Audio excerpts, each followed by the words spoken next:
কোন আমল না করলে ঈমান থাকে না? কেউ যদি রোজা না থাকে তাকে বেঈমান বলা যাবে?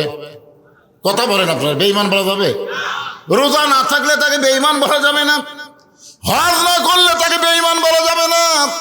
যাকাত না দিলে তাকে গুনাহগার বলা যাবে, কিন্তু বেঈমান বলা যাবে না।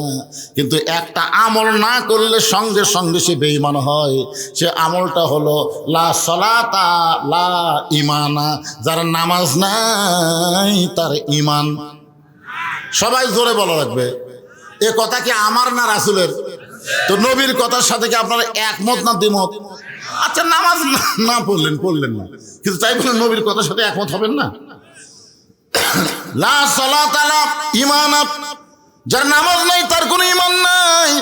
ঈমানকে রক্ষা করতে গেলে 1 নম্বর আমলের নাম হলো নামাজ। জোরে বলেন, নাম কি? কোরআন শরীফ গোটা খুলে দেখেন, গোটা কোরআন শরীফের মধ্যে নামাজ পড়ার কথা আল্লাহ একবারও বলেনি। নবীর হাদিসের মধ্যে নামাজ পড়ার কথা নবী একবারও বলে নাই। যতবার নামাজের কথা বলা হয়েছে শুরুর থেকে দেখেন, কোরআনের শুরু দেখেন, এই শুরুর থেকে কমপক্ষে 82 বার আল্লাহ বলেছেন। কতবার? শুরুর আগে শোনেন, যালিকাল কিতাবু লা রাইবা ফীহি হুদাল লিল মুত্তাকিন আল্লাযীনা ইউমিনুনা বিল গায়বি ওয়া ইউকিমুনাস সালাহ। কি বুঝলেন?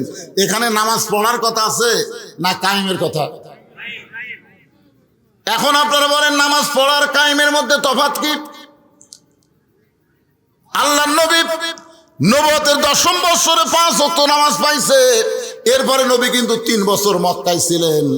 নামাজ পাওয়ার পরেও নবী 3 বছর মক্কা ছিলেন। কয় বছর? 3 বছর মক্কায় ছিলেন। এই 3 বছরের মধ্যে নবী নামাজ পড়েছেন, কিন্তু নামাজ কায়েম করতে পারেন নাই। নবী এক সময় আল্লাহকে বললেন, আল্লাহ, আপনি সব সময় নামাজ কায়েমের কথা বলতেছেন, কিন্তু আমরা তো নামাজ কায়েম করতে পারতেছি না। এই নামাজ না কায়েম করার পিছনে কারণ কি আল্লাহ আপনার কাছে একটু জানতে চাই। আল্লাহ বলেন, হাবিব, আপনি নিজের দিক দিয়ে চিন্তা করেন তো, মক্কায় যে পজিশনে আপনি আছেন এই পজিশনটা কেমন? রাসূল বললেন, আমার পজিশন হলো আমি একজন ইমাম। আমি একজন ইমাম। আল্লাহ বললেন, আপনি শুধু ইমামের দায়িত্ব নিয়ে আছেন, কিন্তু নেতার দায়িত্ব আপনার নাই। নেতা হলো আবু জেহেল আর আপনি হলেন ইমাম। যতদিন আপনার মতন ভালো মানুষ ইমাম থাকবে আর আবু জেহেলের মতন খারাপ মানুষ নেতা থাকবে, ততদিন আপনি নামাজ কায়েম করতে পারবেন না।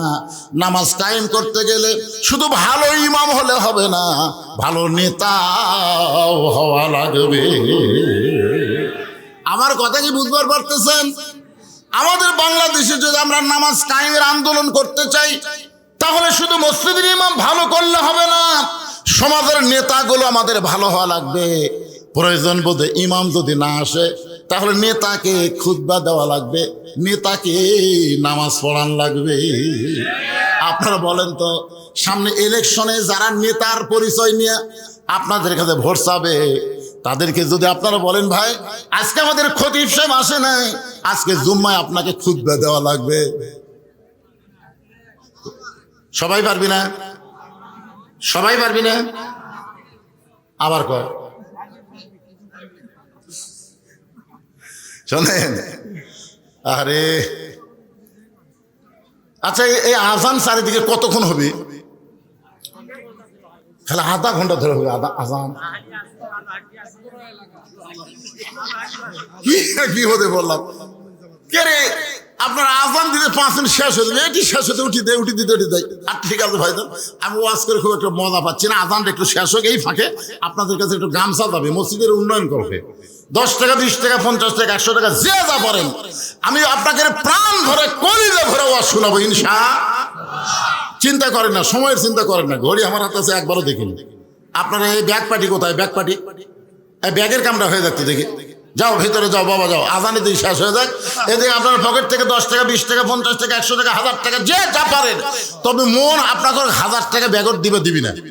মন বলবে না না না না, ছোট লোটটাই দে। এই জন্যে কেউ যদি 1000, 2000, 5000, 10,000 দিবার চান, তারা এই তেজতে সে দিবার পারবেন পরে। এখন ব্যাগের মধ্যে কামড়া সারেন, দেওয়া ব্যাগ লিয়ে যাও, যাও সবাই দেন তো। এই রুমাল কেন ধরে? রুমাল না ব্যাগ নাই। না না, এই রুমাল ধরতেছে লোক কি আপনাকে লোক? আচ্ছা আচ্ছা ঠিক আছে, মাশাআল্লাহ। একজন লোক চলে না, মহাব্বত করে যে যা পারবেন আল্লাহর রাস্তে দান করবেন।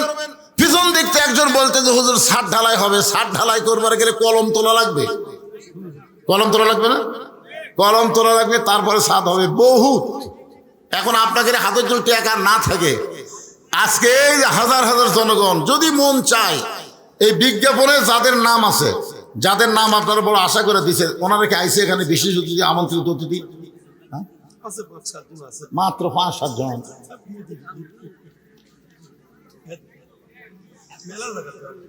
এই আদায় করতে কতক্ষণ লাগবে? ঢিলামো করতেছেন কেন? ওয়াজ করা লাগবে তো। এই সাইডে আবার পিছন দিক থেকে, চারিদিক থেকে হন। আমার মা বোনেরা যেখানে বসে আদায় করবে, মা আপনাদের কাছেও যাবে। আল্লাহর ঘরে দান করবেন। সর্বপ্রথম ইসলামের জন্য মহিলারাই বেশি দান করেছে। যে মহিলা ইসলামকে একেবারে ফুলে ফলে পাকিয়ে তুলেছে, তার নাম হলো খাদিজাতুল কুবরা। আজকে আমার মায়েরা মসজিদের জন্য দান করবেন, আমি দোয়া করে দেবো মা খাদিজার সঙ্গে আল্লাহ যেন তাদের জান্নাত দেয়। দিচ্ছেন, সবাই দিচ্ছেন, পকেট থেকে বার করেন, সবাই বার করেন। আর টেজের উপর যে কয়টা আছে, কয়টা আমি আদায় করি ফাঁকি। এই মোহাম্মদ দিলজার রহমানের পক্ষে কি আইছে? আচ্ছা ঠিক আছে, তাহলে প্রধান অতিথির পক্ষ থেকে মসজিদ উন্নয়ন করবে 50,000 টাকা উনি দিবার চাইছেন। আলহামদুলিল্লাহ। আলহাজ মোহাম্মদ আব্দুল গনি সহসভাপতি অত্র মসজিদ, উনি আছেন? কোন আপনি কোন? সবাই আগে দিয়েছেন, তাহলে আমার চাওয়ার কি দরকার? আচ্ছা ঠিক আছে। হ্যাঁ 100 বস্তা লিল্লাহ। জনাব আলহাজ মোহাম্মদ আব্দুল গনি সাহেব 100 বস্তা সিমেন্ট ধরে বলেন মারহাবা। জনাব আলহাজ মোহাম্মদ আতাউর রহমান, উনি কে?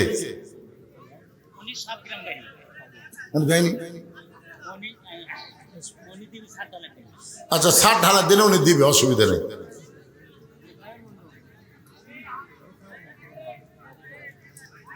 আমি আর বিজ্ঞাপনের যে অতিথিগুলোর নাম আর বলতেছি না। আপনাদের মনে যদি চায় আপনারা বলতে পারেন, লিখতে পারেন, আমার বাকি আলোচনা করা লাগবে। তাছাড়া জনগণ মনে করবে হুজুর আদায়ের জন্য এখানে আইছে। আদায় হবে, আজান শেষ। আর আজান হবে মনে হয়, হবে না। যাক, আজান শেষ হয়ে গেছে, এখন আমরা নামাজের প্রস্তুতি নিব, নামাজের আলোচনা শুনবো ইনশাআল্লাহ। ব্যাগের মধ্যে দিয়ে দেন, দিয়ে দেন, আল্লাহর রাসূল সবাই দিয়ে দেন।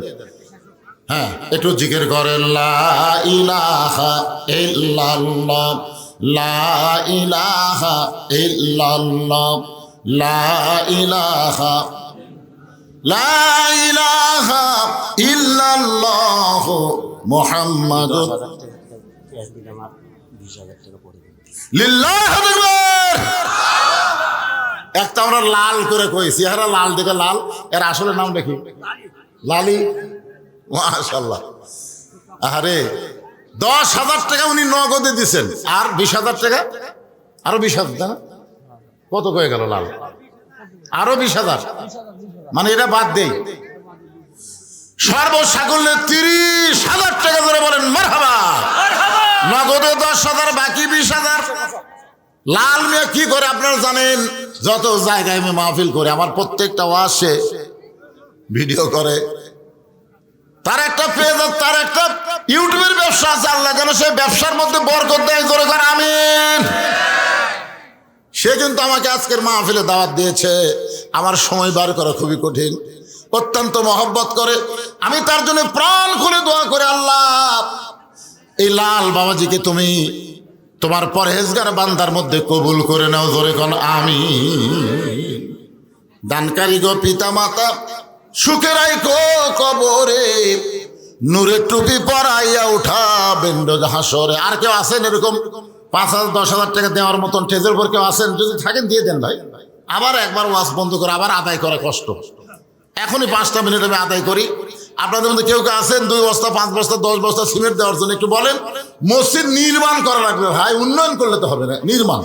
এই জন্য আপনাকে দেওয়া লাগবে তো।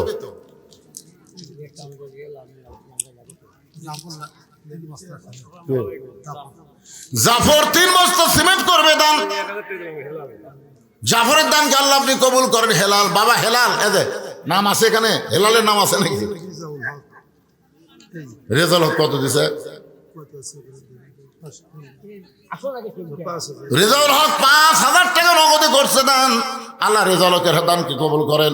আল্লাহর একজন বান্দা 1,000 টাকা দান করে গেল, আল্লাহ দানকে কবুল করেন। আল্লাহ নেক নিয়ত নেক আশা পড়ে আল্লাহুম্মা আমিন। জি দেন দেন দেন দেন। নাম কি বলবেন? ও আপনি জায়গা দিলেন, মাশাআল্লাহ। লিল্লাহ আজকের মাহফিলের সম্মানিত সভাপতি, উনি আল্লাহর ঘরের জন্য তো জায়গা দিছেনই দাতা সদস্য, আবার আমি যখন বারবার চাচ্ছি তখন আবার 15,000 টাকা নগদে আল্লাহর ঘরে দান করেছে। আল্লাহ তার দানকে কবুল করুক। তার বাপ আত্মীয় স্বজন যারা কবরে গেছে, এই দানবীর সন্তানের ওসিলায় আল্লাহ তাদের কবরকে জান্নাতের টুকরা বানায় দিয়ে করে করে আমিন। এই যে রাস্তার ধারে জায়গা দেওয়া, এটা কি জাতা ইমান? এটাইকে বলা হয় তাজদিদ বিল জেনান। বিশ্বাস করেছে 1 শতক জায়গার দাম 5-10 লাখ টাকা হবে, সেখানে অনেক শতক জায়গা। কয় শতক দিচ্ছে উনি?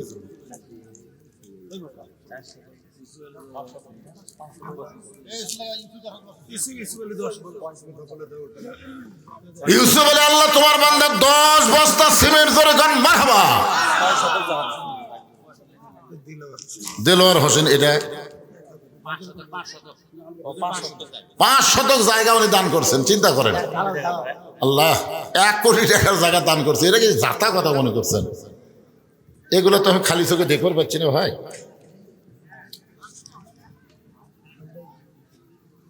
দেলোয়ার হোসেন মুক্তার উনি 1,000 টাকা দান করেছে। দেলোয়ার হোসেন আল্লাহ দানকে কবুল করেন। লাল বাবাজির শ্বশুর 1,000 টাকা দান করেছে, আল্লাহ দানকে কবুল করেন। আল্লাহুম্মা আমিন। আবু বকর সিদ্দিক রেজা সাহেব আছেন ভারপ্রাপ্ত চেয়ারম্যান। কেন রেজা সাহেব নাই ভারপ্রাপ্ত চেয়ারম্যান? এই চেয়ারম্যানও নাই। মতিউর রহমান মতি সভাপতি ডাকুর চক, উনি আছেন। হ্যাঁ, ছোট ভাইয়ের মামা শ্বশুর 10,000 টাকা ক্যাশ টাকা দিয়েছে। নাম আবু সাত্তার মন্ডল। আব্দুল সাত্তার মন্ডল লাল বাবাজির ছোট ভাইয়ের শ্বশুর 10,000 টাকা নগদ। জোরে বলেন মারহাবা। আমেরিকা প্রবাসী, আমেরিকা। উনি আমেরিকার থাকে। তা আমেরিকার লোক 10,000 টাকা নিলেন কিভাবে? আরেকজন 500 টাকা। আল্লাহর একজন বান্দা 500 টাকা দান করছে, আল্লাহ দানকে কবুল করেন। সকলে বলে আল্লাহুম্মা আমিন। এখানে এমন করে আল্লাহর বান্দা নাই যে হুজুর আমরা যেই গ্রামেই আমাদের বাড়ি হোক না কেন, আমরা আল্লাহর ঘর, রাস্তার পাশে আল্লাহর ঘর, রাস্তার পাশে আপনি কোনো সময় এখানে নামাজ পড়তে পারবেন। এই হিসাবে 2 বস্তা 1 বস্তা করে সিমেন্ট আপনার আল্লাহর রাস্তায় লিখে দেবেন, অসুবিধা নেই। রবিউল ডাকুর 500 টাকা দান করেছে, আল্লাহ দান কবুল করেন। আল্লাহুম্মা আমিন। আরেকজন আল্লাহর বান্দা কিছু দান করছে, আল্লাহ আপনি কবুল করেন। আসল মূল আলোচনার দিকে আমি ফিরে যাচ্ছি।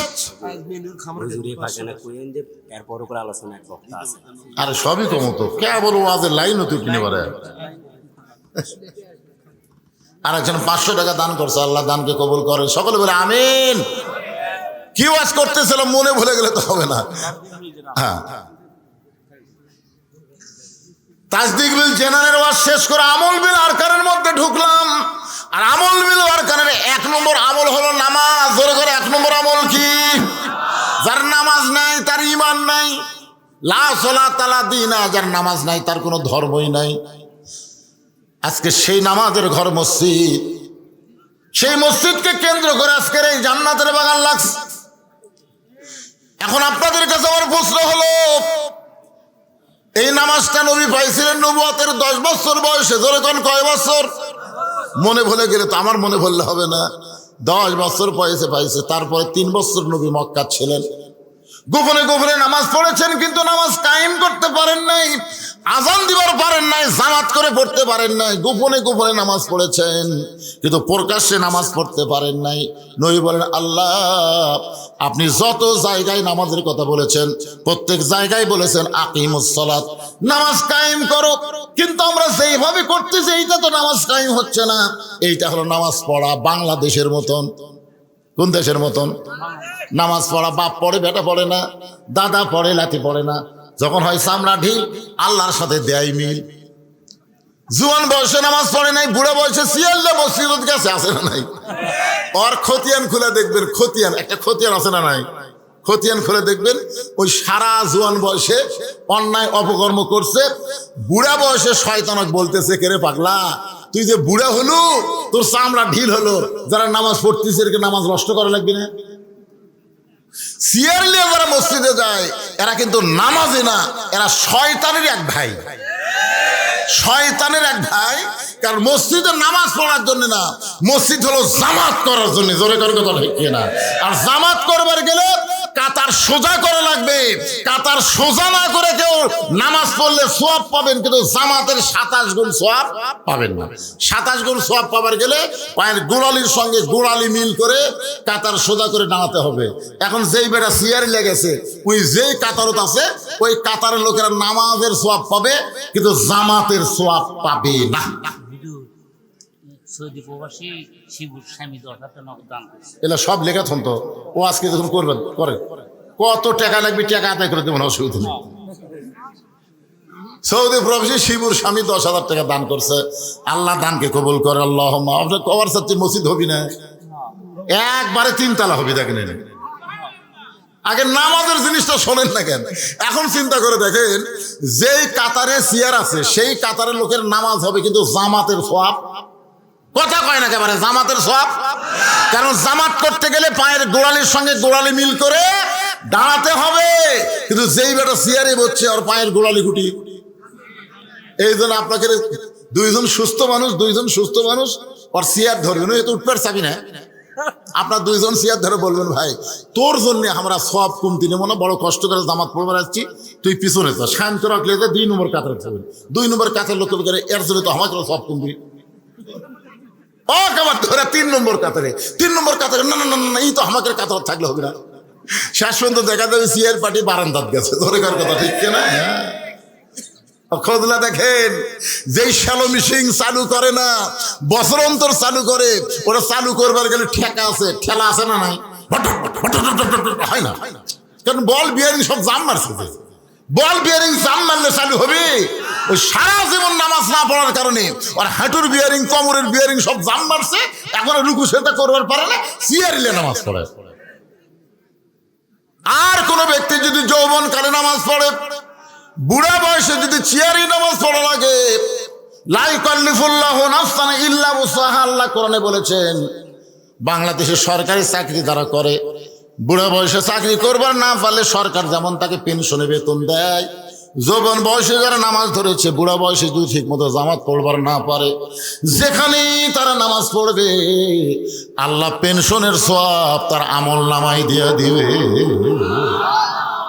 হজ, যাকাত, রোজা, এইগুলা কিন্তু বয়সের কথা বলা হয়নি, বুঝছেন? সামর্থ্য আসলে হজ করবেন, রোজা থাকবার পারলে রোজা করবেন, যাকাত সম্পদ বেশি হলে শতকরা 2.5 টাকা যাকাত দেবেন। কিন্তু নামাজের ব্যাপারে কোনো ছাড় নাই। 6 বছর থেকে তালিম দাও, 10 বছর থেকে জোর করে নামাজ ধরাও। জোরে কোন কথা ঠিক কিনা? তাহলে নামাজের বয়স কয় বছর থেকে? 10 বছর। জোরে বলেন কয় বছর? 10 বছর থেকে 60 বছর, 50 বছর কেউ যদি জামাতে নামাজ পড়ে, বুড়া বয়সে যদি আর মসজিদে জামাত পড়বার না পারে, আল্লাহ তুমি যেখানেই পড়ো তাকে পুরোপুরি সওয়াব দিয়া দিবে। এখন আসুন, যেটা বলতেছিলাম, নামাজ কায়েম করবার গেলে আল্লাহ নবীর মতন ইমাম আবু জেহেলের মতন নেতা থাকলে হবে না। যিনি ইমাম তিনি নেতা হওয়া লাগবে। এমন একজন নেতা হওয়া লাগবে যেই নেতা কোনোদিন যদি মসজিদে ইমাম না আসে, প্রয়োজন হলে তাকে ইমামতি করা লাগবে। যদি একদিন ইমাম সাহেব আসেনি, নেতা সাহেব, চেয়ারম্যান সাহেব মসজিদ বসে আছে, তোর মুসল্লি বলবে, চেয়ারম্যান সাহেব আজকে আপনি খুতবা দেন। কতগুলো বলতেছে চেয়ারম্যানের দাঁড়িয়ে নাই, কি খুতবা দিবি? আপনারা জানেন নেতা কাকে হয়? আল্লাহর কোরআন দিয়ে যখন রাষ্ট্র চলবে, নেতা হযরত ওমর মসজিদের মেম্বারে দাঁড়িয়ে খুতবা দিচ্ছেন। বাংলাদেশের মতন 96টা দেশের খলিফা হযরত ওমর মসজিদের মেম্বারে দাঁড়ায় খুতবা দিচ্ছেন। সুবহানাল্লাহ বলেন। কি সুন্দর খুতবা! মাঝখান থেকে একজন দাঁড়ায় গেছে, ইয়া আমিরুল মুমিনিন, আপনার খুতবা শুনবো না। ওমর ফারুক বলেন আমার অপরাধ কি? বলে আপনার অপরাধ হলো আমাদেরকে খাটো পাঞ্জাবি দিয়ে আপনি লম্বা জুব্বা পরে খুতবা দিচ্ছেন। ওমর ফারুকের চোখ দিয়ে পানি পড়তেছে আর মুখটা মুচকি মুচকি হাসতেছে। সুবহানাল্লাহ বলেন। মুচকি মুচকি হাসার কারণ হলো জনগণ যখন নেতাকে লোকমা দিবার পারবে তখন নেতা ইচ্ছা মতো চলতে পারবে না, আল্লাহর হুকুম মোতাবেক চলা লাগবে। জোরে কান কথা ঠিক কি না? আর এই লোকমা শুরু হবে মসজিদের ভিতর থেকে। আপনারা বলেন তো 4 রাকাত নামাজ আসরের যদি ইমাম সাহেব title pass, double title pass, দাওরা পাস, সেই ইমাম যদি 3 রাকাত বসে, আসরের নামাজের 4 রাকাতে কয়বার বসা লাগবে? 2 বার। 2 রাকাতে একবার, 4 রাকাতে একবার। কিন্তু ইমাম সাহেব 3 রাকাতে বসে গেছে। একটা মুসল্লিরও খেয়াল নাই, মনে করতেছি ইমাম এত দামি ইমাম ঠিকই পড়াচ্ছে, কিন্তু অটো ভ্যানালা ওই আবার নামাজের খেয়াল আছে। ওই কে 2 রাকাতে বসলো, আবার 3 রাকাতে আল্লাহু আকবার।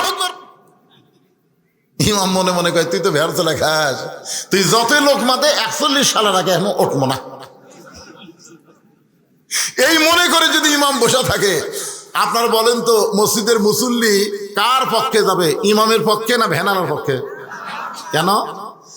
কারণ মসজিদ আল্লাহর ঘর, আল্লাহর ঘরের মধ্যে ইচ্ছা মতো নেতৃত্ব চলবে না, আল্লাহর হুকুম নবীর তরিকা মোতাবেক নেতৃত্ব দেওয়া লাগবে।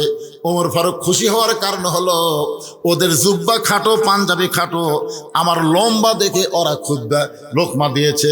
এই খুশি হওয়ার কারণ হলো যতদিন মুসলমানের লোকমা থাকবে ততদিন মুসলমান এরিয়ার মধ্যে কোনো নেতা দুর্নীতি করতে পারবে না। পারবে? পারবে না। ওমর ফারুক লক্ষ্য করে দেখে যে বেটা লোকমা দিছে যে আপনার খুতবা শুনবো না, শুধু উই একলা না, সমস্ত মুসল্লিরা মাথা নিচু করে বসে আছে। এমন সময় আব্দুল্লাহ ইবনে ওমর ফারুকের সন্তান বাবার পাশে দাঁড়ায় বলতেছে, রে নবীর সাহাবীরা, তোমরা খাটো পাঞ্জাবি হলেও নতুন পোশাক পরে আজকে নামাজ পড়তে আইছো, আমার পরনে তাকায় দেখো, আমার পরনে কিন্তু নতুন কাপড় নাই। ওসমান গনি বলে, আব্দুল্লাহ, আজকে জুমার দিনে সবাই নতুন কাপড় পরলো, আর তুমি কেন নতুন কাপড় পরলা না?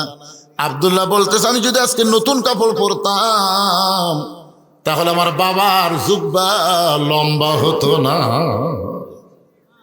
যেই বলেছে আজকে যদি আমি নতুন পোশাক পরতাম তাহলে আমার বাবার জুব্বা লম্বা হতো না। রে নবীর সাহাবীরা, তোমরা তো জানো না, যেদিন থেকে আমার বাবা মদিনার খেলাফতের দায়িত্ব পাইছে সেদিন থেকে সবাই আরামে ঘুম পাড়ে, কিন্তু আমার বাবার চোখের ঘুম না।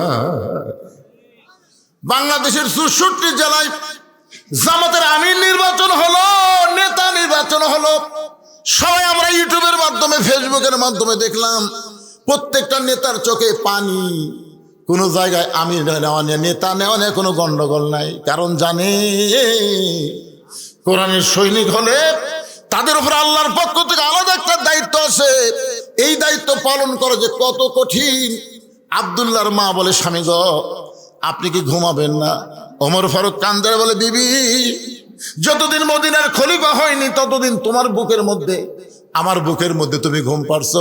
হুন্না লিবাসুল লাকুম ওয়া আনতুম লিবাসুল লাহুন্না। বিবি রে, এখন খেলাফতের দায়িত্ব পাওয়ার পরে ফোরাতের কুলে যদি একটা কুত্তা না খায় মারা যায়, আল্লাহ হাসরের ময়দানে ওমরকে ছাড়বে না।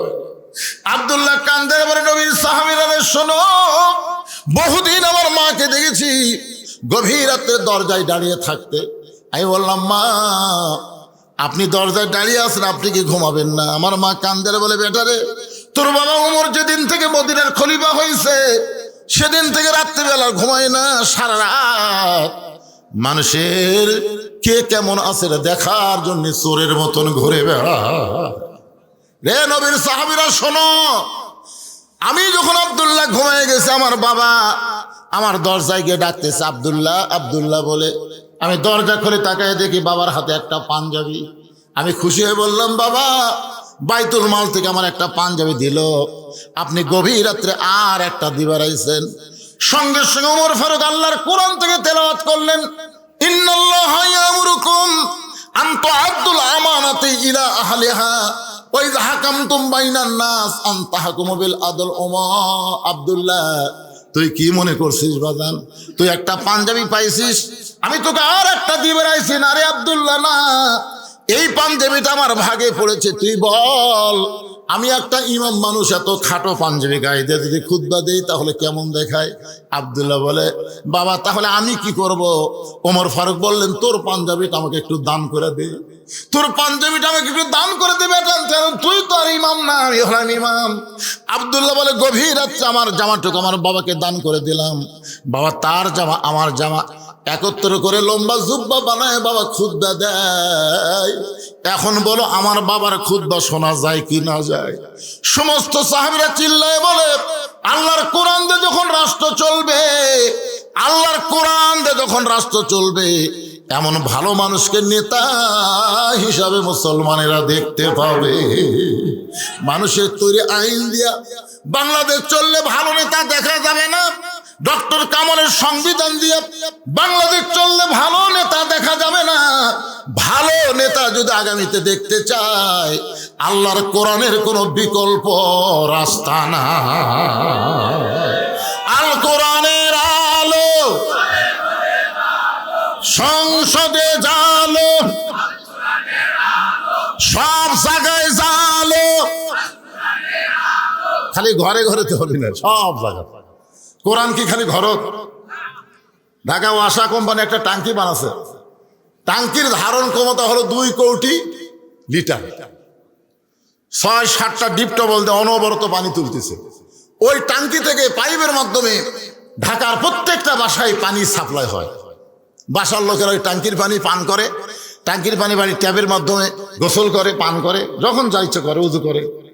কিন্তু এই ভারতের দোসর, ভারতের 5-8টা গোলামেরা আছে না নাই আমাদের বাংলাদেশে? দেখবেন দেখবেন এরা মাঝে মধ্যে আফসোস করে বলে, আগেই ভালো ছিলাম। আপনারা বলেন তো, আগে এই মাহফিল যদি আপনারা করতে চাইতেন, বলসুক আনবার পারতেন? আনবার গেলে পাও ফাটা নেতার থেকে শুরু করে তেল তেলা নেতা পর্যন্ত দেওয়া লাগতো।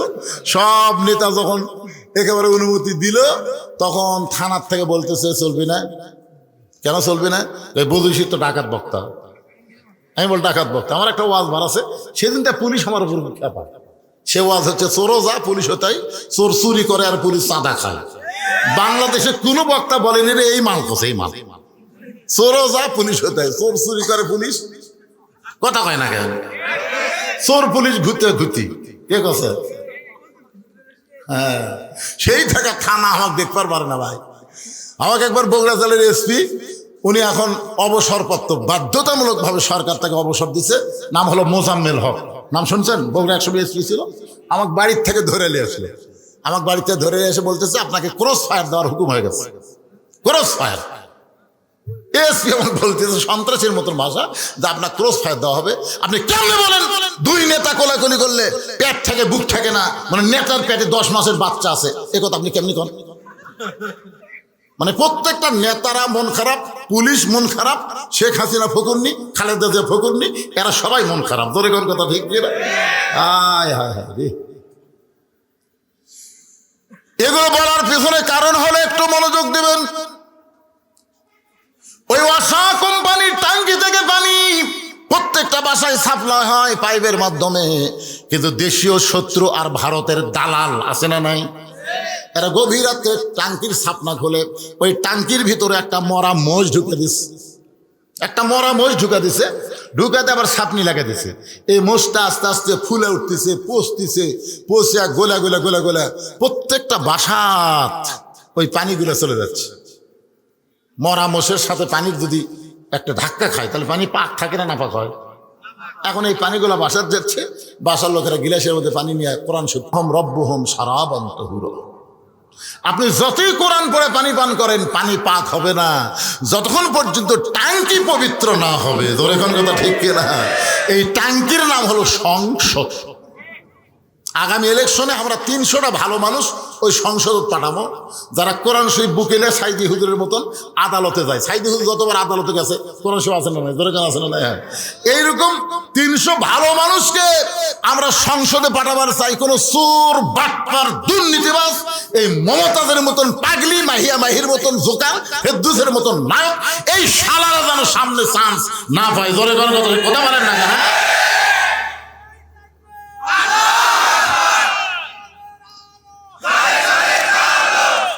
আবার কয় ঘরে ঘরে এই কিসের অভ্যাস? অভ্যাস পরিবর্তন করা লাগবে। আল কোরআনের আলো, কোরআন হাদিস যেখানে, দুনিয়ার মুসলমান লিল্লাহে তাকবীর।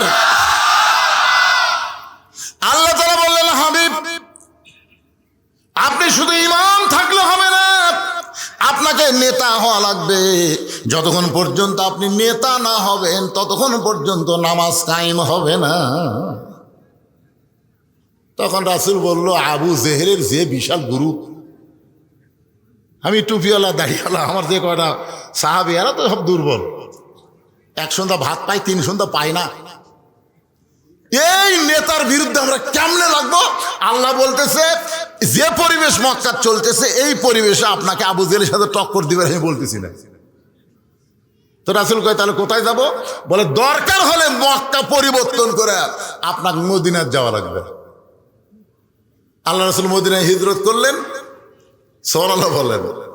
আরে মাত্র 8 বছর নবী মদিনায় কি করলেন, যার কারণে 10,000 সাহাবী নিয়ে মক্কা বিজয় হয়ে গেল। ধরে কেন সুবহানাল্লাহ। আবু জেহেল আছে, মক্কায় শেষ। তার আগে যে কথাটা আমি বলবো, নবী মদিনায় হিজরত করার পরে সর্বপ্রথম আল্লাহ নবী যে কাজটা করলেন, সে কাজটা হলো নবী নিজের হাতে একটা মসজিদ নির্মাণ করলেন, যে মসজিদের নাম হলো মসজিদে কুবা। ধরে তার নাম কি? যারা হজ করছেন এখানে, হাজী সাহেব যারা আছেন, বাবা তো হজ করছেন, এখানে হাজী সাহেব যারা আছে তারা জানে যে মসজিদে কুবার মধ্যে কেউ যদি 2 রাকাত নামাজ পড়ে, আল্লাহ খুশি হয়ে তাকে একটা ওমরা হজের সওয়াব দিয়ে দেয়। এই মসজিদে কুবা নবী হিজরত করার পরে কেমনে নির্মাণ করলেন শোনেন। আল্লাহ রাসূল জায়গার মধ্যে দাঁড়িয়ে বলেন, এত সুন্দর জায়গা, যেখানে দাঁড়াইলেই মনে হয় জান্নাতের বাতাস আসতেছে, এই জায়গাটা কার? মদিনার একজন আনসার বললেন, ইয়া রাসূলুল্লাহ এই জায়গা হলো একজন 2টা ইতিমের জায়গা। কিছুদিন আগে এদের বাবা মারা গেছে, আর বাবা মৃত্যুবরণের পর এই 2টা ইতিম সন্তান এই জায়গার মালিক হয়েছে। আল্লাহ রাসূল বললেন, ওই 2টা ইতিম বাচ্চাকে আমার কাছে ডাক দাও। 2টা ইতিম বাচ্চা যখন নবীর কাছে আসলেন, নবীর চেহারার দিকে ফেল ফেল করে তাকায় আছে। 400 রোজ গ্রহ তারা, তারি নূরের ইশারা, নইলে যে অন্ধকারে ডুবিত এই ধরনী। সবাই বলেন, নবী মোর পরশমণি, নবী মোর সোনার খনি, নবী নাম ভাবে যেজন সেই তো দোজা আনের ধ্বনি। 2টা এতিম বাচ্চা নবীর চেহারার দিকে তাকায় নজর ফিরাবার পারে না। সঙ্গে সঙ্গে নবী 2টা এতিমকে বুকের মধ্যে নিয়ে বললেন, বাবা তোমরা আমার চেহারার দিকে কি তাকায় তাকায় দেখো? বলে, মানুষ এমন সুন্দর হয় জীবনের প্রথম দেখলাম। আর আপনি যখন আমাদের 2জনকে বুকের মধ্যে টাইনা চাইপা ধরলেন, এত দরদ যে কোনো মানুষের বুকে থাকে, এইটা জীবনে প্রথম আমরা অনুভব করলাম। রাসূল চোখের পানি বের করে বলে, বেটা রে, তোরা যেমন এতিম আমিও তেমন এতিম। শিশুকালে মইরা গেছে মা, গর্ভে থাকতে মরছে পিতা, আমি চোখে দেখলাম না। শিশুকালে মইরা গেছে মা, গর্ভে থাকতে মরছে পিতা, নবী চোখে দেখিলেন না। কে করিবে লালন পালন, কে দিবে সান্ত্বনা? এই দুনিয়ার বড় এতিম নবী ছিলাম একজন। বাজান, এত সুন্দর জায়গার তোমরা মালিক হইছো, এত সুন্দর জায়গা তোমরা দেখাশোনা করতেছো। দুই এতিম বাচ্চা নবীর কাছে বুকটা জোরে ধরে বলে, নবী গো, এই জায়গার মালিক আমরা না, এই জায়গার মালিক হলেন আসমানওয়ালা। ওই দুইটা বাচ্চা তখনও মুসলমান হয় নাই। ওই দুইটা বাচ্চা হলো ইহুদির বাচ্চা, তাদের বাপ ইহুদি মারা গেছে। আর দুইটা তিন বাচ্চা বলতেছে, নবী গো, এই জায়গার মালিক আমরা না, এই জায়গার মালিক হলো আসমানওয়ালা। আমরা দুই ভাই দেখাশোনার দায়িত্ব পাইছি। রাসূল বলে, জায়গাটা আমার বড় পছন্দ হয়েছে বাজান, এই জায়গায় আমি আল্লাহর ঘর মসজিদ বানাবার চাই। এর বিনিময়ে তোমরা কি চাও বলো, বিনিময়ে কি চাও? দুইটা তিন বাচ্চা বলতেছে, নবী গো, বিনিময় যদি দিবার চান তাহলে আমরা শুনেছি আল্লাহ তাআলা মুসলমানের জন্য নাকি জান্নাত তৈরি করে রেখেছেন। সঙ্গে সঙ্গে নবী দুইটা তিন বাচ্চাকে বললেন, এই জায়গাটা যদি আল্লাহর ঘরের জন্য দিয়ে দাও, দুনিয়াতে কোনো বিনিময় না নিলেও আল্লাহ তোমাদেরকে জান্নাতে ঘর দিয়া দিবে। সর্বপ্রথম মসজিদ নির্মাণ হলো মসজিদে কুবা। সাহাবারা বললেন, ইয়া রাসূলুল্লাহ, এই মসজিদ নির্মাণের কারণ কি? রাসূল বললেন, আমরা সব দল ভাঙ্গা এক দল হব। সব দল ভাঙ্গা কয় দল?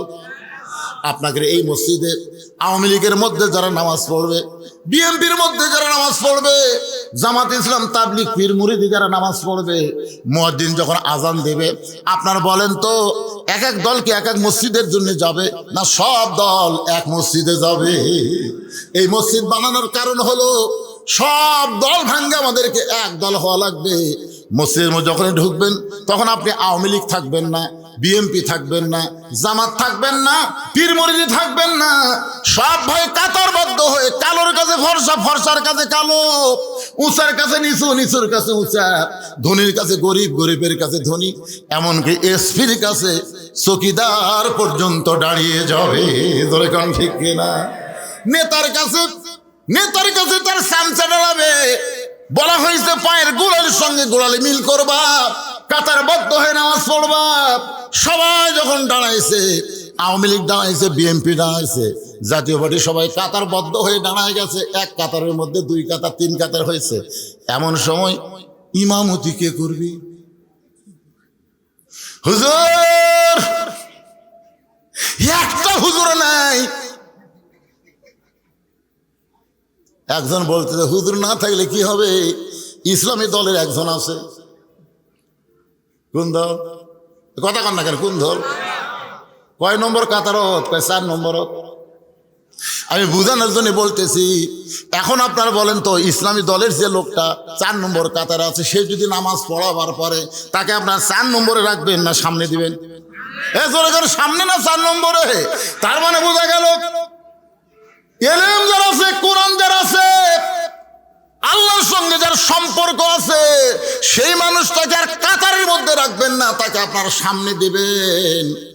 এখন যদি আগামীতে বাংলাদেশ আপনারা চালাবার চান, তাহলে বাংলাদেশ চালাইতে গিয়ে কাকে আপনারা সামনে দিবেন চিন্তা ভাবনা করার দরকার আছে না নাই? মসজিদের মধ্যে যদি জামাতপন্থী একটা লোক ইমাম হয়, আপনি নিয়ত করার সময় কি বলেন? ইক্তেদাইতু বিহাযাল ইমাম কন না রাজাকার কন? এ কথা কন না কেন? ইমাম কন। তার মানে বোঝা গেল মসজিদের মধ্যে আপনারা ইমাম মানবেন, সমাজের মধ্যে নেতা মানবেন না। এইটা কিন্তু নামাজের শিক্ষা না। নামাজের শিক্ষা হলো মসজিদের নেতাও যিনি, সমাজের নেতাও হবেন তিনি। ধরে কারণ ঠিক কিনা? এইটাই কিন্তু নামাজের গুরুত্ব ভাইজান। এই নামাজ কিন্তু সব মানুষকে এক কাতারের মধ্যে নিয়ে আসে। এই কারণে নামাজ কায়েমের কথা বলা হয়েছে। নামাজ পড়লে মানুষ মুনাফিক হবে। জামাতবদ্ধ একা একা যদি কেউ নামাজ পড়ে, সেই ব্যক্তি মুনাফিক হবে। একটা মুনাফিকের সিমটম আপনাদের কাছে বলতেছি। বহুদিন বউকে বউ বলেছে, ভিক্ষা যদি করবার চান বাদশাহ শাহজাহানের কাছে যান।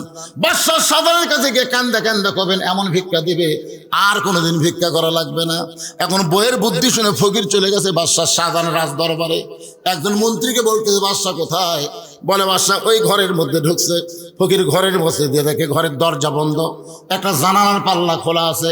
এই জানালার পাল্লা দিয়ে তাকায় দেখে গোটা ঘরের মধ্যে একজন মাত্র মানুষ 2 হাত তুলে কাঁদতেছে আর বলতেছে, ও বাদশার বাদশাহ, তোমার দরবারে আমি ফকির।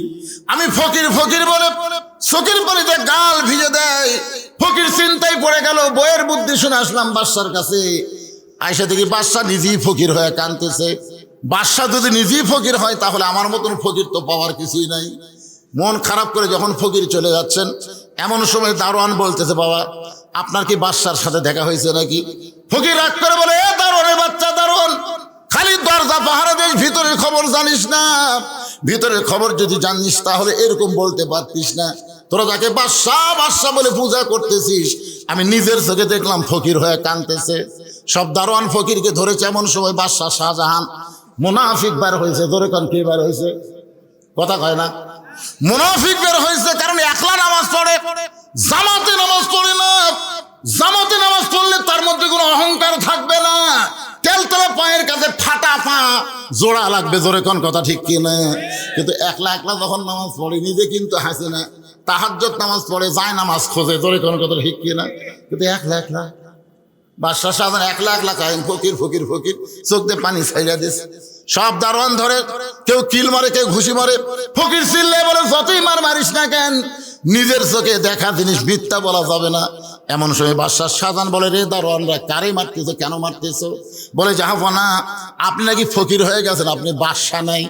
সঙ্গে সঙ্গে মুনাফিক বাদশাহ শাহজাহান দৌড়ে এসে ফকিরের দাড়ি ধরে বলে, এই ফকির, তুই কি জানিস না আমি মুঘল সম্রাট শাহজাহান? তুই কি জানিস না? ফকির বলে, এটাই তো জানতাম, কিন্তু ঘরের জানলার কাছে গিয়ে কি দেখলাম, আপনার মতো একজন মানুষ দুই হাত তুলে বলতেছে, ও বাদশার বাদশাহ, তোমার দরবারে আমি ফকির, আমি ফকির। সঙ্গে সঙ্গে বাদশাহ শাহজাহান নিজের গালে নিজে চড় দিয়ে বলে, আমি মুনাফিক, আমি মুনাফিক। আমি আল্লাহর ঘরে যতক্ষণ ফকির সাজি ততক্ষণ, আর আল্লাহর ঘর থেকে বের হলেই আমি বাদশাহ হয়ে যাই। আল্লাহর ঘরে ফকির হবে, নিজের ঘরে বাদশাহ হবে। এরা মুসলমান না, এরা হলো মুনাফিক। জোরে বলেন ঠিক কিনা? বলতেছে আমি মুনাফিক, আল্লাহর ঘরে যতক্ষণ ফকির সাজি, ফকির হই না, সাজি। কি মসজিদে যখন যাবেন তখন এক রূপ, মসজিদ থেকে বার হবেন আর এক রূপ। এটা হলো চলবে না। নামাজের মাধ্যমে, জামাতের মাধ্যমে আল্লাহ প্রত্যেকটা মুসলমানকে ভাই ভাই বানায় দিবে। ধরে কোন কথা ঠিক কিনা? আপনি দুপুরের আগে ভাত খাচ্ছেন, খেয়ে নামাজ পড়ে গেছেন, ভাই খালি ঢেকুস মারতেছেন, পেট উঁচা হয়ে আছে, 4 তরকারিতে ভাত খাচ্ছেন। আপনার পাশে একজন কাতার সোজা করতেছে, উনি আজকে 2 দিন হলো আর বাড়ি খাওয়াই নাই। আপনি কি খালি গোড়ালি ঠিক করলে হবে না ভুঁড়িও ঠিক করা লাগবে? এই জন্য আল্লাহ রাসূল বলেছেন, নামাজের সালাম ফেরানোর পরেই তোমার ভাইটার তুমি হাত ধরবা। হাত ধরবো, ভাইজান তোর বাড়ি কোথায় ভাই? আজকে তোমার খবর কি, হাল হাকিকত জানবা? জামাতে নামাজ পড়া মানে না সালাম ফেরালি যার মনে তাই দৌড় না। প্রত্যেকটা মুসলমান, কুল্লু মুসলিমিন ইখওয়া, প্রত্যেকটা মুসলমান ভাই ভাই, এই পরিচয় জামাতের মাধ্যমে দেওয়া লাগবে। জোরে কথা ঠিক কিনা?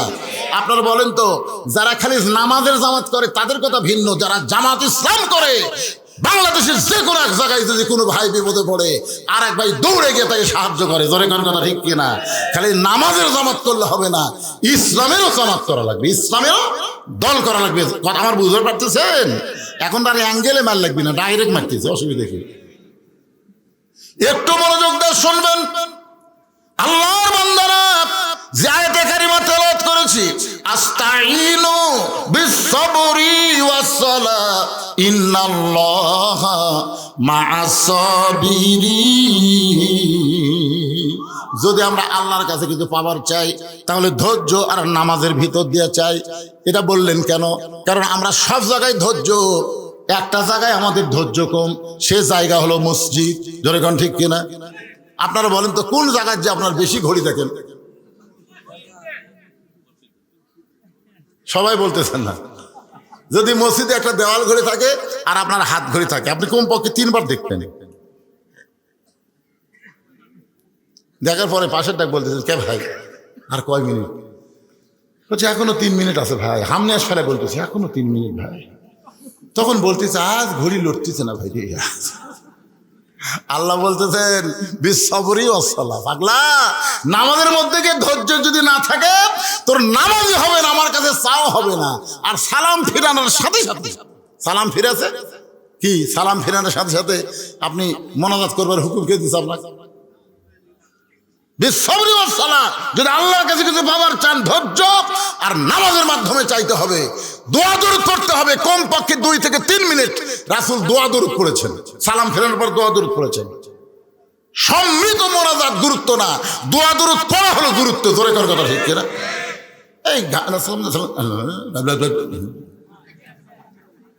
আপনারা বলেন তো, কোনো ফকির যদি এইরকম করে বাড়ি বাড়ি ভিক্ষা করে, ওই সারাদিন অন্তর পয়সার চাল পাবে? মা সাথে ভিক্ষা দাও কেন, মা সাথে ভিক্ষা দাও কেন? কোন মা পয়সা থেকে ভিক্ষা নিয়ে ফকির নেই? আর এক দরজা কাছে মা সাথে ভিক্ষা দাও কেন? ওই ভিক্ষা পাবি? ওই সারা জীবন ভিক্ষা করবি কিন্তু পাবি না। আজকে আমরা যে মোনাজাত করতেছি আল্লাহর কাছে, এটা আমরাও পাবো না। আল্লাহ ফেরেশতা কেবল লাইন ধরছে, দিবি, ইতিমধ্যে আল্লাহ শেষ। কি আস্তাইনু বিসসবরি ওয়াস সালাহ। আল্লাহর ঘর মসজিদের উন্নতি গল্পে মাহফিল, মসজিদ নির্মাণের জন্য আমি যার কাছে টাকা চাইলাম, সে বলে আমরা আগেই দিছি। ব্যাগের টাকা কি আপনার ঠিক মতো দিচ্ছেন? জি,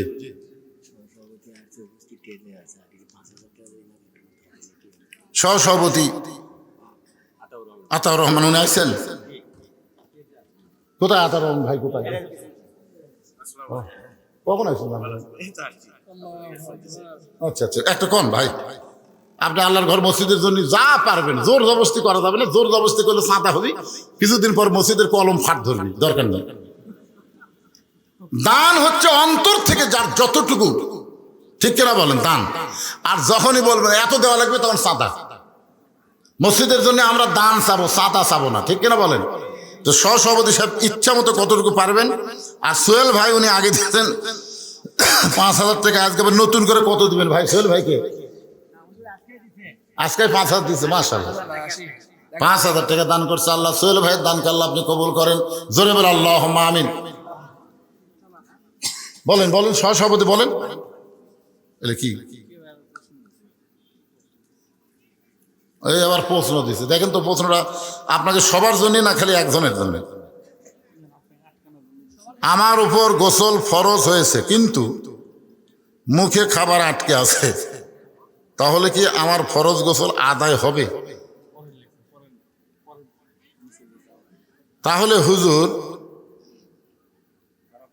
পান খায়, তাদের তো দাঁত আটকে থাকে, তারা কি গোসল আদায় হবে? যারা পান খায় তারকে আটকে থাকে, তুমি খাড়াইতে দেখছ? যদি না দেখো তাহলে তুমি মিথ্যাবাদী হবে। কারণ যে লোক পান খায়, তার দাঁতের মধ্যে পান আটকে থাকে। আটকে যদি থাকে তাহলে তো অবশ্যই হবে না। একটা দাড়ি যদি আপনি দাঁড়িয়ে জলদি করবে গেলে দাড়ি পর্যন্ত খিলাল করা লাগে না? আপনার যারকে দাড়ি নাই তারকে তো তেল তালা আরামসে মারতেছেন, কিন্তু আমাকে তারা দাড়ি এই দিক থামারা লাগে, এদিক থামারা লাগে, এদিক থামারা লাগে, দাড়ির গোড়ায় গোড়ায় পানি পৌঁছানো লাগবে। তাহলে যারা পান খায় ওরা কি পান থুয়ার কি সে হুঁশ নাই? সব পরিষ্কার করবে। আপনি হয়তো পান খাওয়া পছন্দ করেন না, এই জন্য বলতেছেন। পান খান, কিন্তু পানের সাথে নেশা হয় এরকম কিছু খাইন না। খান, পান খেলে অনেক লোকের পিত্তি ব্যারাম আছে, পান না খেলে সমস্যা আছে, গ্যাস আছে, খান। পান খাওয়া তো হারাম না, কিন্তু পানের সাথে নিশাদ্রব্য জিনিস যেটা খাইলে আপনার নেশা হবে, না খাইলে, পান না খাইলে আপনি থাকবার মাত্র অস্থির হয়ে যাচ্ছেন, এগুলো ইসলামে জায়েজ করেনি। আমার কথাটা বুঝলেন? পাইকারি হারে একেবারে পানের উপর একটা হারাম ফতোয়া দিয়েন না। হালালও বাইয়িনুন, হারামও বাইয়িনুন। আল্লাহ কোরআনে বলেছেন হারামও প্রকাশ্য, হালালও প্রকাশ্য। যেটা হারাম না সেটা হারাম বলা কবিরা গুনাহ, আর যেটা হারাম সেটা হালাল বলাও কবিরা গুনাহ। আমার কথা কি বুঝলেন? এই জন্যে ফতোয়ার ব্যাপারে একটু সতর্ক হবে ইনশাআল্লাহ। আমাদের বাংলাদেশে কিছু আহলে হাদিস বক্তারা বের হয়েছে, এরা ইসলামে আন্দোলনের ব্যাপারে কোনো কথাই বলে না, কোনো কথা বলে না। এই শালারা খালি ফেতনা বাজাদা কয়েকটা কথা কয়, আমিন জোরে কবি, নাচতে কবি। আমিন কন রে বাবা, জোরে নাচতে কন। তারাবির নামাজে রমজান মাস আসতে শুরু হয়ে যাবে। আমাকে এলাকা তারা আহলে হাদিস লিখতেছে না, সৌদি আরবে কাম করবে গেছিল, 4 বছর কাম করে এসে উনি এক মুফতি হয়ে গেছে। না না, তারাবি আমরা 8 রাকাতের উপর পড়ি। তারাবি হচ্ছে 8 রাকাত, আমরা হুজুরে পড়ি 20 রাকাত, ওই আসে ফতোয়া দিছে 8 রাকাত। এমন ভাবে খাড়া হচ্ছে, বুঝলেন, 2 পাও 2 দিকে দিছে একেবারে। নামাজে কিভাবে দাঁড়ান লাগবে সে নিয়ম ইসলামে আসলে নেই। পায়ের সঙ্গে পা লাগায় যদি আপনার দাঁড়ান, কাতার ফাঁক না বন্ধ করে দেন, সেটা ভিন্ন কথা, কিন্তু তারও তো একটা এরিয়া আছে রে ভাই। আপনি যখন 2 পা 2 দিয়ে গেলেন মাঝখানে কি হলো? যারকে গ্যাস বেশি তারকে তো ঘন ঘন বাড়ি হয়ে যাবে, জোরে কোন ঠিক কিনা? এই জন্য একটু চাপা চাপা ধরে আপনার নামাজ পড়বে। ভাই নামাজের মধ্যে শয়তান সবসময় চাবে মিন শারিল ওয়াসওয়াসিল খান্নাস, ওযু নষ্ট করতে চাবে, এ করতে চাবে। আর শীতের দিন একবার ওযু নষ্ট হয়ে গেলে ওই ওর দরকার নামাজ ছাড়বি, তা ওযু করবি না, জোরে কোন ঠিক কিনা? এই জন্য যাই হোক, এগুলো ফতোয়াবাজি না করে আমি যে আলোচনা করলাম নামাজ সম্পর্কে, এই ব্যাপারে যদি আপনাদের কারো কোনো প্রশ্ন থাকে করতে পারবেন। সিয়ার চলবি না, এক কথা। আমার কথা কি বুঝলেন? কারণ নামাজের যে কয়টা ফরজ তার মধ্যে দাঁড়িয়ে নামাজ পড়া কথা কয় না কি ফরজ, এই জন্য সিয়ার চলবে না। যদি আপনি দাঁড়াবার পরে হেঁটে হেঁটে মসজিদে আসেন তাহলে দাঁড়িয়ে থেকে আপনি নামাজের নিয়ত করেন। যদি প্রয়োজন হয় যে আপনি দাঁড়াবার মতন পারতেছেন, বসে থেকে নামাজ পড়েন। বসে থেকে যদি না পারেন শুয়ে থেকে পড়েন, শুয়ে থেকে যদি না পারেন ইশারা দিয়ে পড়েন, কিন্তু সিয়ারে পড়া যাবে না। কারণ লিল্লাহি কানিতিন, আল্লাহ বলেছেন কুমু লিল্লাহি কানিতিন, আনুগত্য নিয়ে আমার সামনে দাঁড়াও। সিয়ারে বসলে আনুগত্য হয় না ভাই, সিয়ারে বসলে ভিতরে একটা ভাব তৈরি হয়, ধরে কোন কথা ঠিক কি? আল্লাহ পাক আমাদের সবাইকে আনুগত্য নিয়ে মোটামুটি ধৈর্য নিয়ে আল্লাহর নামাজ পড়ার তৌফিক দান করুন সকলে বলে আল্লাহুম্মা আমিন। আমার সম্মানিত মা বোনেরা, পর্দার অন্তরে যারা বসে আছেন তারা চিন্তা করতেছেন, হুজুর আজকে ওয়াজের শুরু থেকে পর্যন্ত শুধু নামাজের ওয়াজ করলেন, আমাদেরকে কোনো ওয়াজ করবেন না। আমি মেয়েদের জন্য বলতেছি, মা নামাজ শুধু পুরুষ মানুষের জন্য না, মেয়েদের জন্যও নামাজ। কিন্তু মেয়েরা নামাজ পড়ার আগে তাদের গুরুত্ব হবে পর্দা। রাসূল বলেছেন, পর্দা যদি কোনো মেয়ের কমজোরি হয় তার নামাজ রোজা হজ জাকাত কোনোটা আল্লাহর দরবারে কবুল হবে না। মেয়েদের যত আমল আছে, আমল বিল আরকানের মধ্যে 1 নম্বর আমল হলো পর্দা। আমার মা বোনেরা পর্দার মধ্যে থাকবেন। আল্লাহ কোরআনে বলেছেন, অকরনা ফি বুয়ুতিকুন্না ওয়ালা তাবাররুজনা তাবাররুজাল জাহিলিয়াতিল উলা। রাসূল বলেন, ফাতেমা শুধুমাত্র পর্দা নিশি হওয়ার কারণে আল্লাহ তোমাকে জান্নাতি নারীদের নেত্রী হিসাবে কবুল করেছে। ফাতেমা এমন পর্দা নিশি ছিলেন। গত বছর আপনাদের ওয়াজ শোনাইছি, গভীর রাত্রে দুনিয়া থেকে বিদায় নিয়েছেন। হযরত আলী গভীর রাত্রে দাফন করার পরে আল্লাহর কাছে বলতেছে, আল্লাহ আমার ফাতেমাকে তুমি কবুল করে নাও। এ দোয়া করার পরে তাকায় দেখে সামনে কয়েকটা পুরাতন কবর দেখা যায়। এই মাত্র ফাতেমার নতুন কবর দিছে, সেই নতুন কবর আর জান্নাতুল বাকির মধ্যে নাই। পুরাতন কবরের মধ্যে যারা হযরত আলী চিৎকার করে বলতেছে, ফাতেমার কবর, ফাতেমার কবর। কে যেন ডাকতে বলে, আলী রে, ফাতেমা পর্দা নিশি, আমি আল্লাহ জোহরা ডিগ্রি দিয়ে ফাতেমার কবরটাকে কিয়ামত পর্যন্ত পর্দা করেছি। আমার মা বোনদের জন্য বলতেছি, মা সব সময় পর্দার মধ্যে থাকবেন, পর্দাকে গ্রহণ করবেন, পর্দার মধ্যে ইবাদত করবেন। পর্দার মধ্যে শালীনতা বজায় রাখলে আল্লাহ তাআলা রহমত বরকত ওই বাড়িতে দিয়ে দিবে। জোরে করুন সুবহানাল্লাহ। পর্দা নিশি নারীর সন্তান ভালো হবে। এই সন্তান দুনিয়াতে আসবে, সিজার করা লাগবে না। কারণ কোনো পর্দা নিশি মেয়ে সিজার করবে না, কারণ সিজার করবার গেলে মেয়ে ডাক্তারের চাইতে পুরুষ ডাক্তারই বেশি। জোরে কোন ঠিক কিনা? নাড়া ছাড়া পেট কাটবে, নাড়া ছাড়া পেট কাটবে, এটা অনেক পর্দা নিশি মেয়েরা পছন্দ করবে না। দরকার হলে মরে যাব, কিন্তু পরপুরুষ আমার পর্দার জায়গায় হাত দিব। এই জন্য তারা নরমালে বাচ্চা নিবে। নরমালে বাচ্চা তো আগে সবাই নিছে। এই ট্রেনের উপর আমরা যত মানুষ বসে আছি, আমাদের মধ্যে একটা ব্যক্তিও নাই সিজার করা আছে। দেখেন, একটাও সিজার করা নাই। তার মানে আপনারা কি মনে করতেছেন, আমাদের মায়েরা, আমাদের দাদিরা কি মারা গেছে নাকি? এমন কথা বলা হয়েছে, কি বলবো প্রসবের কথা, মা বিনে সেই ব্যথা কেউ তো বুঝিবে না।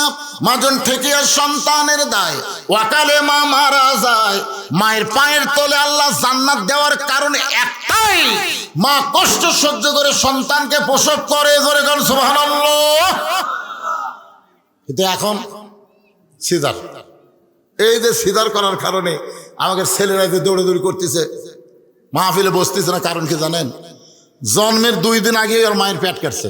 ওর তো নর্মালি জন্ম হবে 2 দিন পরে, নর্মালি হবে, কিন্তু ওর মায়ের অধৈর্যের কারণে 2 দিন আগে পেট কেটে থেকে ওর ঘুমই ভাঙেনি।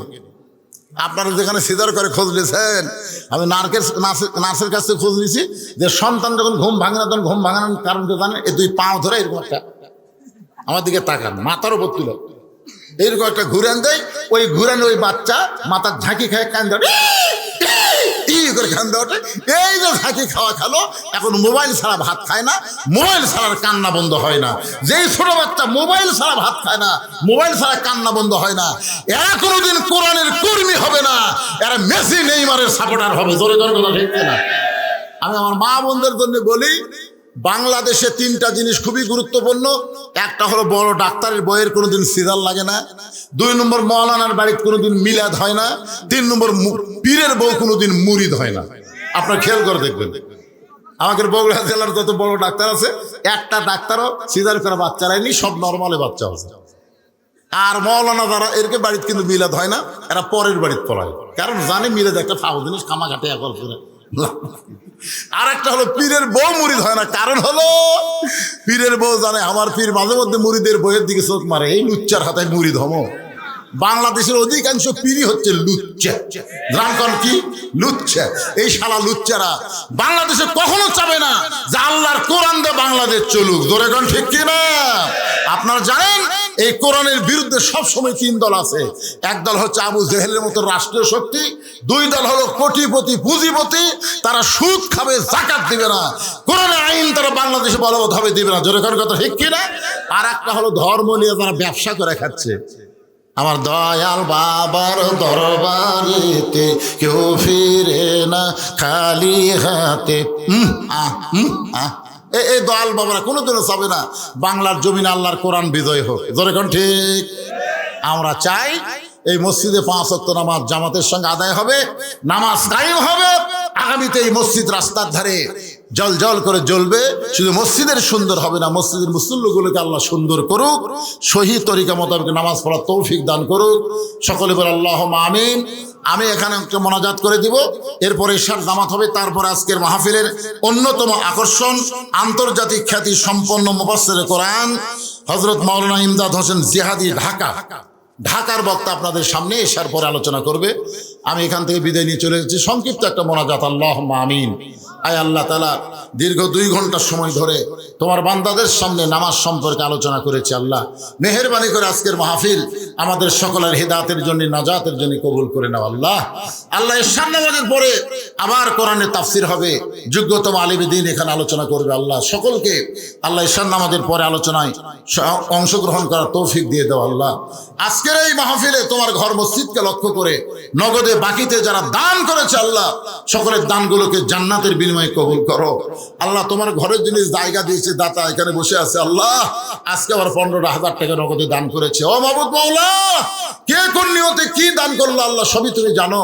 আমার মায়েরাও দান করেছে, বাবাদেরও দান করেছে, যুবকেরাও দান করেছে। আল্লাহ সবগুলো দান মসজিদ জন্য কবুল করে এদেরকে জান্নাতে একটা ঘর করে দিও। আল্লাহ আয় আল্লাহ তাআলা, শুধু কোরআনের ওয়াজ শুনলে হবে না, বাস্তবে বাংলার জমিনে আমরা কোরআনকে দেখতে চাই।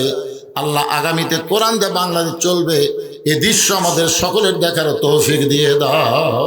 আমি অসুস্থ, আমার মতো অসুস্থ যারা সুস্থতা দান করো। আজকের মাহফিলের প্রধান অতিথি আসতে পারে নাই, তার প্রতিনিধির মাধ্যমে টাকা দিয়েছে। আল্লাহ বিশেষ অতিথি সভাপতি সহসভাপতি, মসজিদ কমিটির সভাপতি সহসভাপতি, সেক্রেটারি, কেশিয়ার, আল্লাহ সকলকে জান্নাতি কবুল করো।